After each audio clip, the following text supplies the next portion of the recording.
valued viewers, I hope you're all doing very well and welcome to what is almost certainly going to be a really good and important battle. Today I'm going to try and satisfy two of your viewer requests. The first was to take the two large US in-service warships, modern versions of them, Ticonderoga cruiser, Arleigh Burke destroyer, and pit them against two Australian warships, a modern destroyer, the Hobart class, and a modern frigate, the Anzac class. However, I don't want to do this. The reason is I've done lots of these battles now and I've seen the strengths and the weaknesses of the different modern vessels. The Hobart, this guy here from Australia, very well may be able to stand up against the might of the two American warships, but the Anzac frigate definitely can't. Although it does have modern radar and modern weapons, it's not big enough and it does not carry enough weapons. Hence, I don't really want to do that battle. I think it's just going to be a waste of time for everyone. I know what the result's going to be already, and I hate it when you have those battles. The second viewer request was similar. It was to take the two large American warships and put them up against, again in service, destroyer and frigate, but this time from Britain. We have the Type 45 destroyer and we have the Type 23 frigate. However, same problem. The Type 45 may be able to stand up against the Americans, we don't know until we try it to be honest, but the Type 23 definitely can't. Not enough weapons. So I've used my initiative and I've combined the two requests. I'm going to take the largest of the ships from the Australian and British requests. So today, the UK Type 45 destroyer with the Hobart destroyer from Australia against the two US warships. Who's going to win? Well, I don't have the foggiest, but it would be nice if someone could finally knock the US off their perch. They've been winning these modern battles every time and it's getting a little bit boring, but we'll see.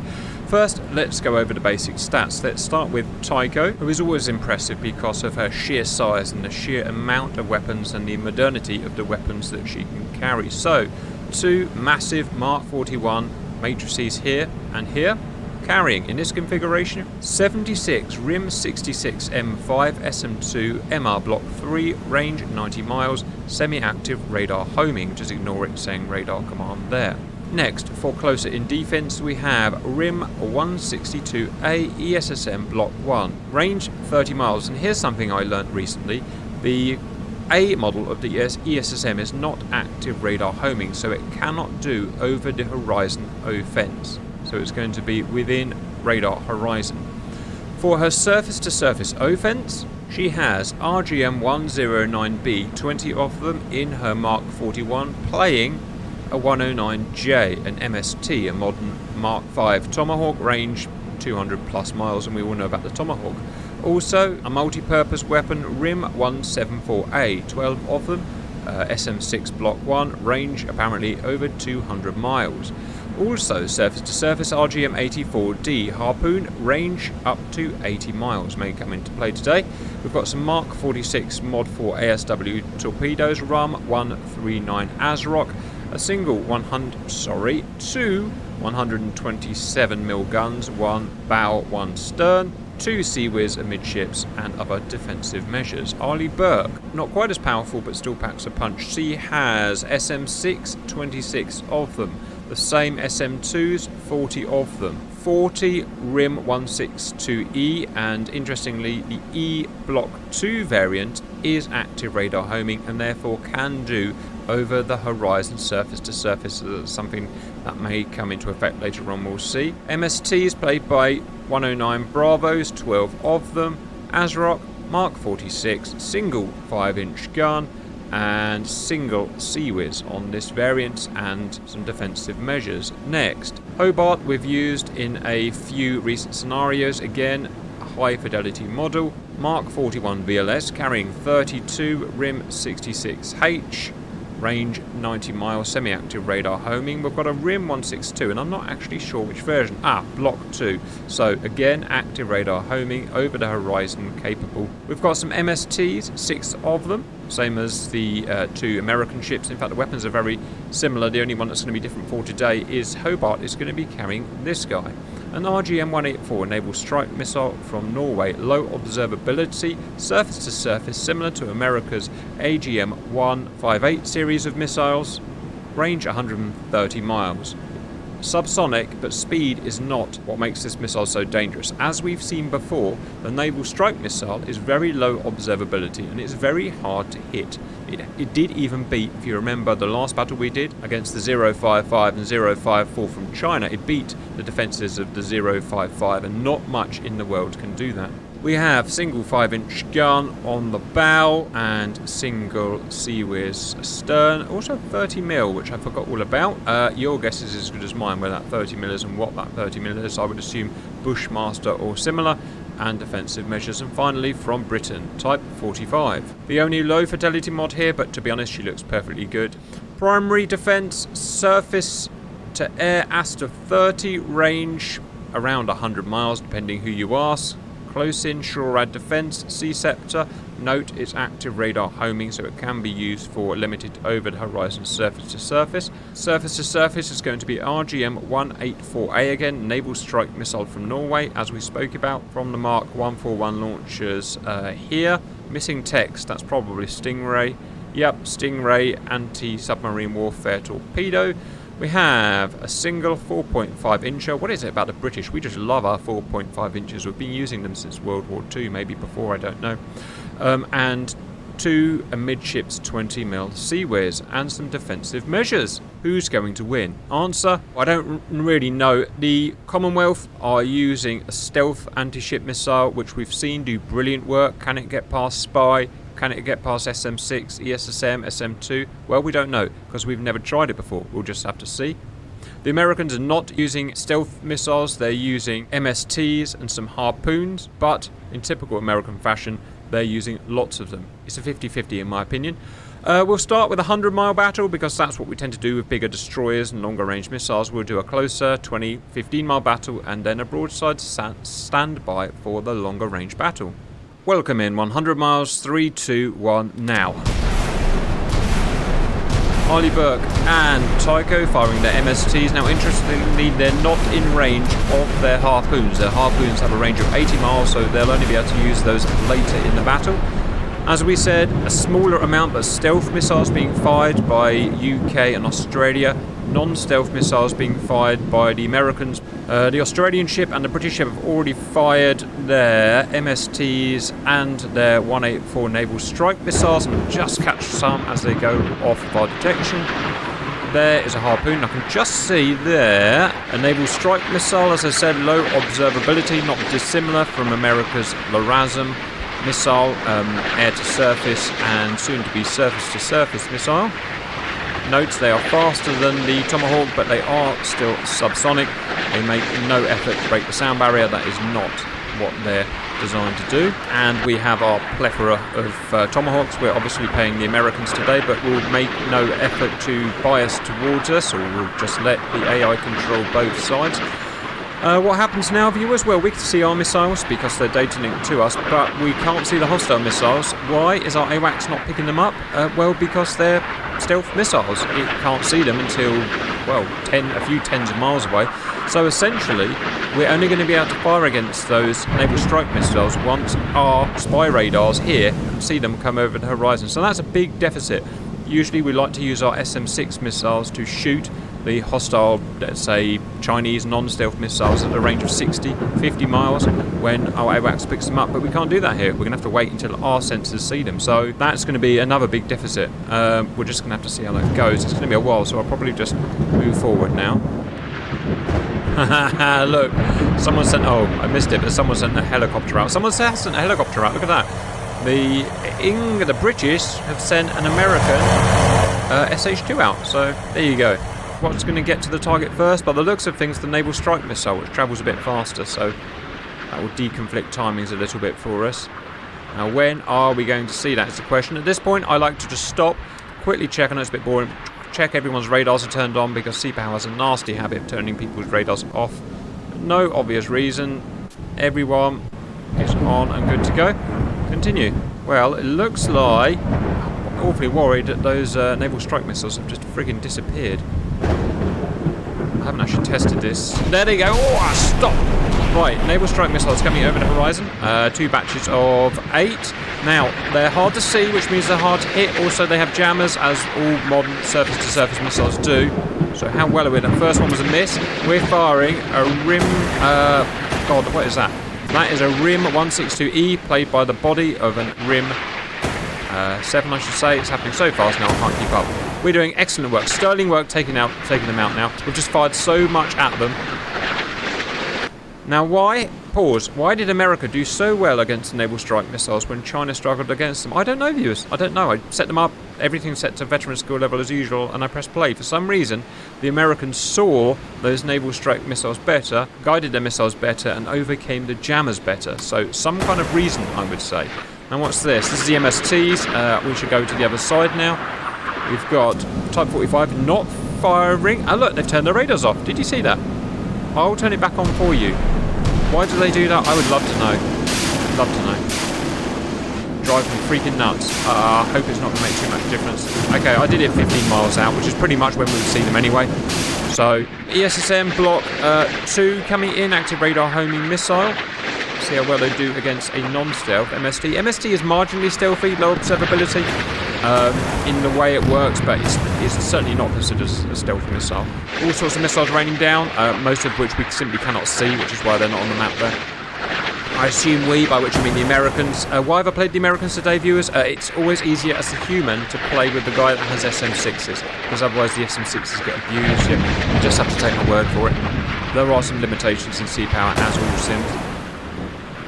Most have been taken out. Again, you just can't see them on the map, so you take my word for it. Quickly checking the Americans. The Americans are safe, and they've got God knows what these missiles are. SM6 question mark. Yep, but they don't appear to be doing anything useful. MST is still working their way in. No ships hit thus far. Well, it's been a real battle of offence. There have been a lot of offensive missiles. 32 fired from America thus far. 16 fired by UK and Australia. Last MST's been taken out. Simply the fact is that their defensive measures at this range are just so much more powerful than their offensive measures. Naval gunfire coming in. You can see a lot of missing. Why is that? It's the powerful jammers on the Tomahawks. What the hell is that? I saw something weird there.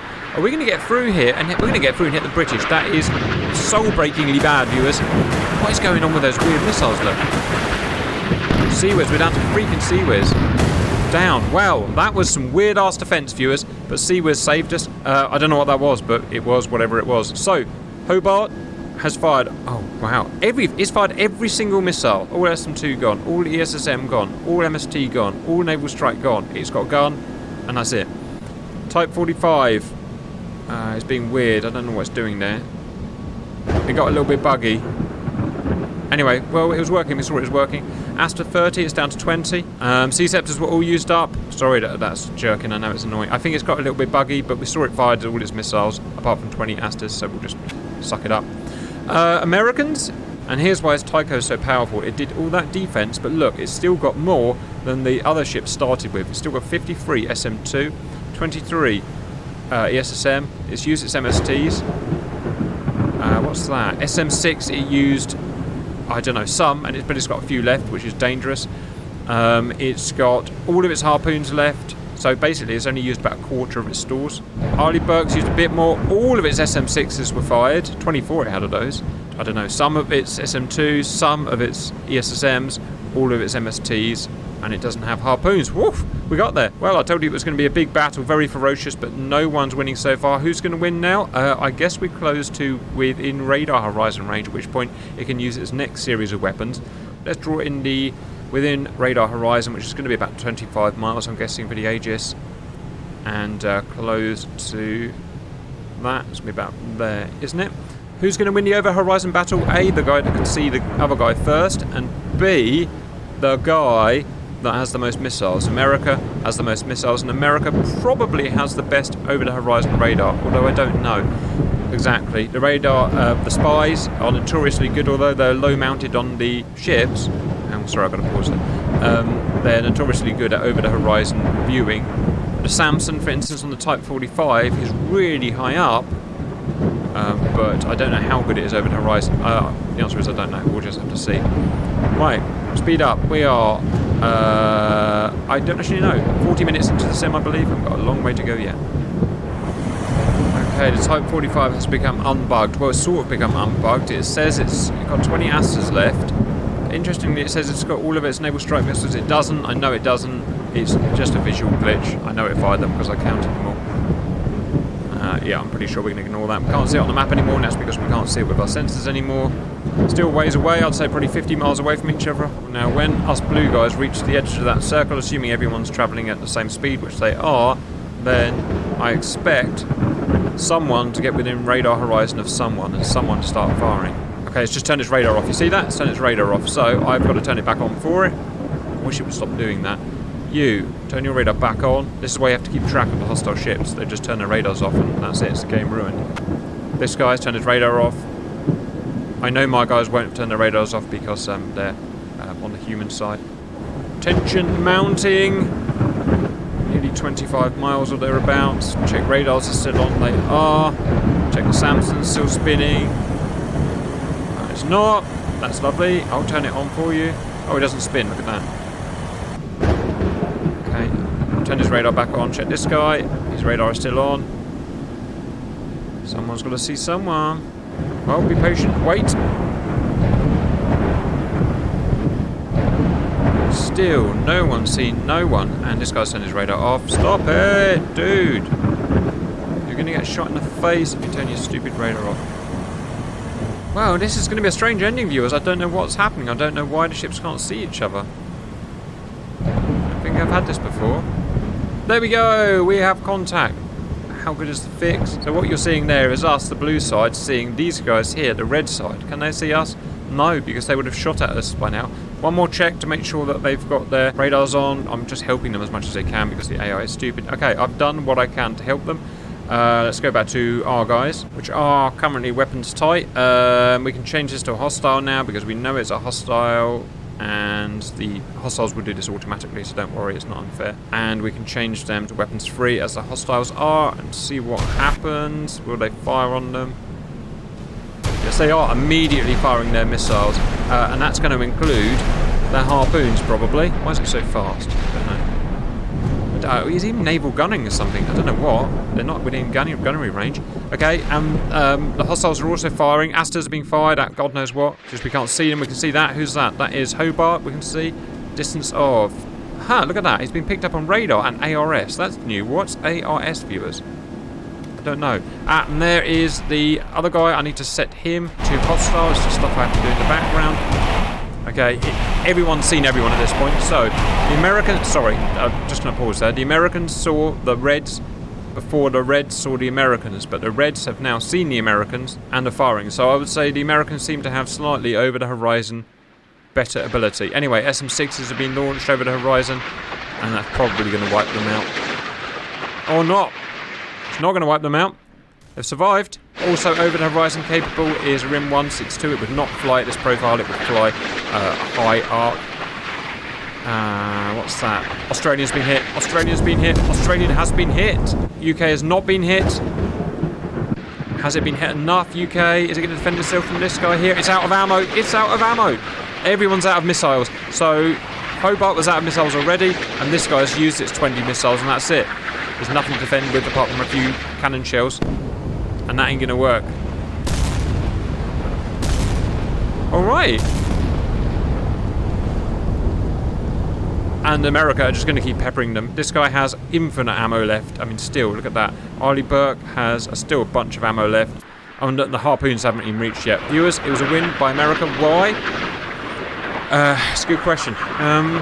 If I were to interpret it, I would say that America fired so many anti-ship missiles that the red side needed to fire loads of self-defense missiles, so many so that it used almost all of its surface-to-air missiles. So when it came to the second stage of the battle, the within radar horizon part, it didn't have enough missiles to shoot all of those SM6s down.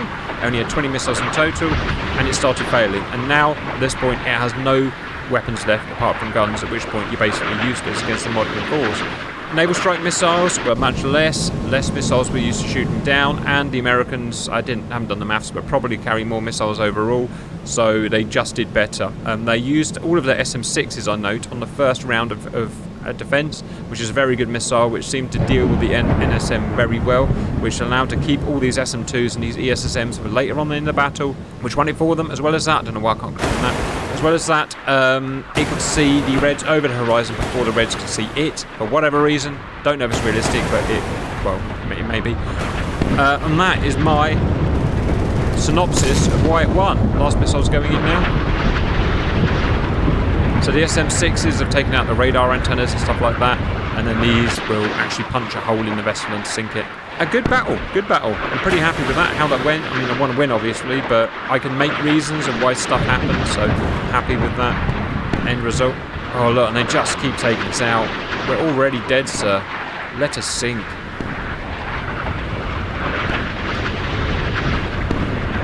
Oh, missed. Well, we're not out yet. But America has lots of these missiles. They quad pack them in the Mark 41. Sorry about the terrible models, I don't know why that is. They quad pack them in the Mark 41s. And, you can see what they do. Tiny warheads, but a small warhead will disable a ship. It's amazing to think that can happen. Hobart is a rusting hulk, and she's sunk, hasn't she? She's down. Type 45 has disappeared, strangely. No, there she is.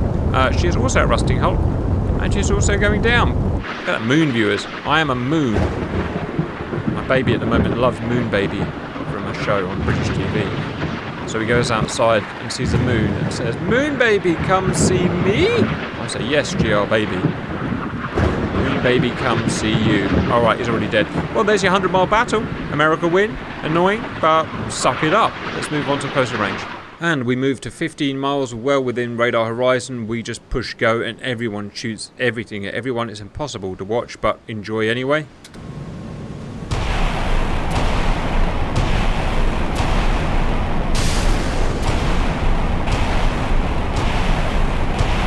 Yes, I believe that is literally everything. Red naval strike missiles in the air, SM-6s in the air. God, whatever that is, more SM-6s. SM2 direct fire. I don't know what to watch. ESSM direct. Oh, already it's destroyed. Wow, that must be the quickest one yet. Red side. I can't see. Too much going on. Australians already knocked out. I've never seen it this quick. Type 45 already knocked out. But is there a sucker punch coming back? Amazingly, American defense is just too good. It's the defense that wins it. They can never knock anyone out. Well, in the long range, more realistic battles, they can never knock anyone out to begin with. But because they can defend so well, they can outlast the other opponents. That's what seems to happen in my idea. Just absolutely decimated. Absolutely decimated.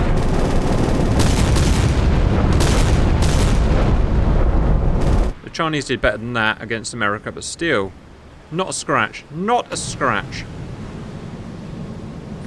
Frustrating. Well, we're still going, so who am I? No, I'm on this side. Well, I'm on both sides, really, aren't I?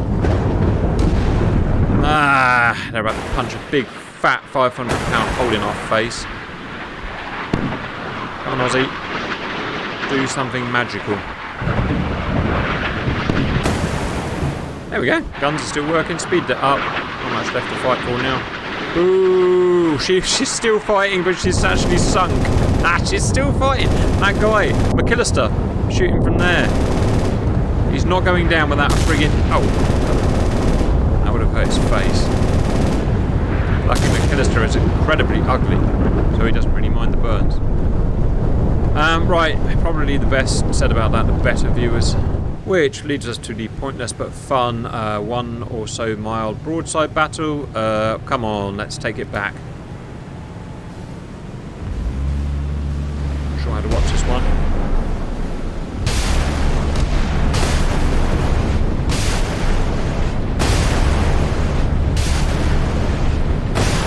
A lot of Seawiz action, a lot of direct fire Seawiz action going on. Come on, we need a freaking win.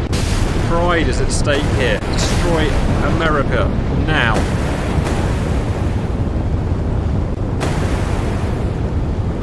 Let's check us. Brits Oh, we don't look in great shape. Aussies, that dude, McAllister's still going. Americans have taken a licking as well. Everyone is on fire, but everyone is still fighting. Don't know what it is that's going to win it here. Naval 4.5 inch coming in. Smash, smash.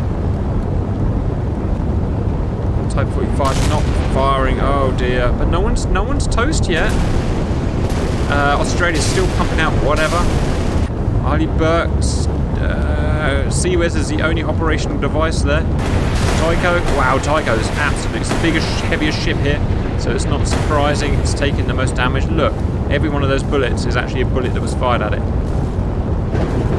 Of which there are lots. Slowing down now. Type 45 is not gone, but she's ineffective. Mission kill. Hobart, not mission kill. It's still frigging going on. Arleigh Burke, I think, is a mission kill. So, a destroyer and a cruiser still going at blows. Don't really have to. Oh, it's missed. Why did that happen? Unknown. Unbeknownst to me. That's it. It's a mission kill here, and that means she's out. The Tico, I think, has won it, as it always seems to, annoyingly. No, McAllister's still going. Oh, and the big guns are still going. No, they're still going. They may not have the ability to kill each other here, viewers. Big, fat, tough ships. Naval gunnery is not uncommon for naval gunnery not to be able to sink a big ship. Could we have a win? Could we have a possible... Yes! Arleigh Burke is out, as in fully out, legally. Type 45 is sinking, but she's not out. Legally, she's not out. Hobart. Oh no! Hobart's capsizing! Oh, and McAllister's still going, but damn it! Blast of bollocks faces. Build your ships better. Tiger's just sitting there like she's friggin' hasn't been scratched. What a bitch. Oh, and he's got a radar back online.